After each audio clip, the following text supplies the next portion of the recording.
Have you ever stopped to consider your dog's environmental impact on the planet in terms of carbon emissions, environmental destruction, and even species extinction? Well, if you're anything like me, you're going to be super shocked with how significant the impact of just their food can be, as I found out when I spoke to veterinarian Dr. Andrew Knight. We now know that the food system globally is responsible for about a third of all greenhouse gases and is a major contributor by biodiversity loss and extinctions.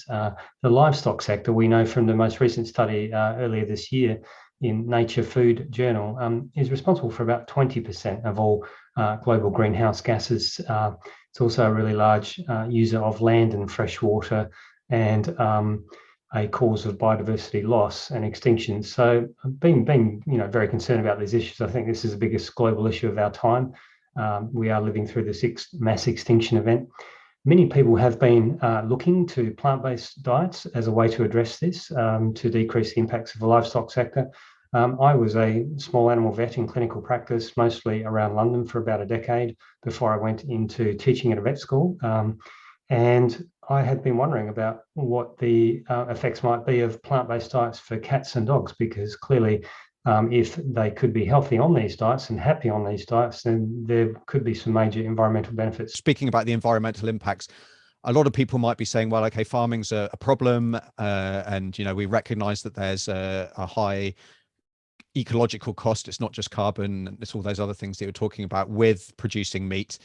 But aren't we just using the kind of the byproducts that would otherwise be, thrown in the bin if we weren't feeding it to our dogs? So actually, Yeah, we're reducing waste rather than being part of the problem. it would be great if that were true, because as you say, it would kind of be recycling and it would be reducing waste. But unfortunately, that's less and less true as time passes. In the United Kingdom, for example, all the ingredients in pet food are ingredients that have also been approved for human consumption, whereas in other regions of the world, parts of the animal which are considered unfit for human consumption are recycled into pet food. And so there is less use of byproduct in places like the United Kingdom. And there are also two trends which are concerning. One is the increasing use of premium pet foods. So these are more likely to use better quality cuts of meat, which could also be consumed by people.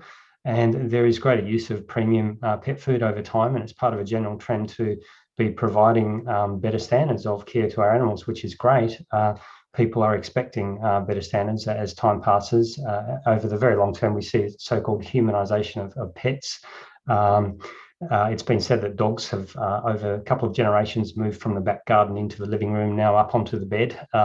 And many would say that's true. So we're increasingly seeing these animals as part of our own families, wanting better standards of care for them. And that translates into better quality pet foods, which means less use of byproducts. A second problem, I suppose, from the environmental perspective, is that pet ownership around the world is massively increasing. There are around 3 billion people out of a global population of about 7.8 billion who are consumers in developing nations who are rapidly increasing their income. So they've got more disposable income and they're adopting what they see as the affluent and desirable lifestyles of westernized nations, and that includes more pet ownership. So we've got much more pet ownership occurring and much more use of premium pet foods around the world, which make less use of byproducts. So both of these things together equal a massive increase in the number of livestock animals that will be going into pet food, and consequently the environmental impacts of the livestock sector, unfortunately. Yeah, absolutely. Is there a kind of a figure or a split with how much kind of the impact is, human food versus our pet food?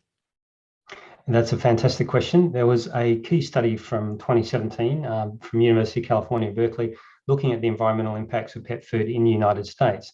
The United States is interesting because that's the nation with the greatest numbers of cats and dogs in the world, and also the most data available on these sorts of things.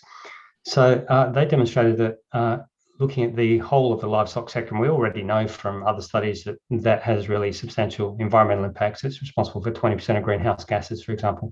Looking at the whole of the livestock sector, they calculated that pet food is responsible for 25 to 30% of the environmental impacts of the livestock sector. So that's of the land use, water use, fossil fuels, pesticides, fertilizers, and greenhouse gases. So that's really striking. There have been a couple of other studies since that have found similar results.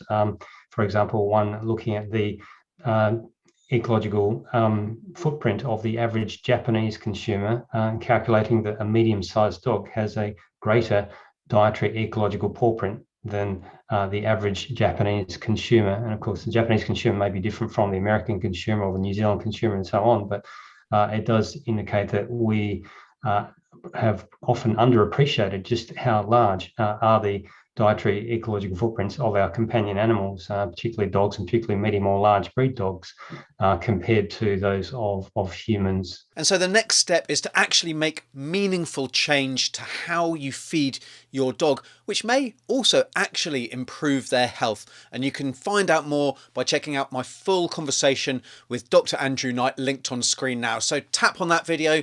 But until the next time, I'm veterinarian Dr. Alex. This is Our Pets Health, because they're family.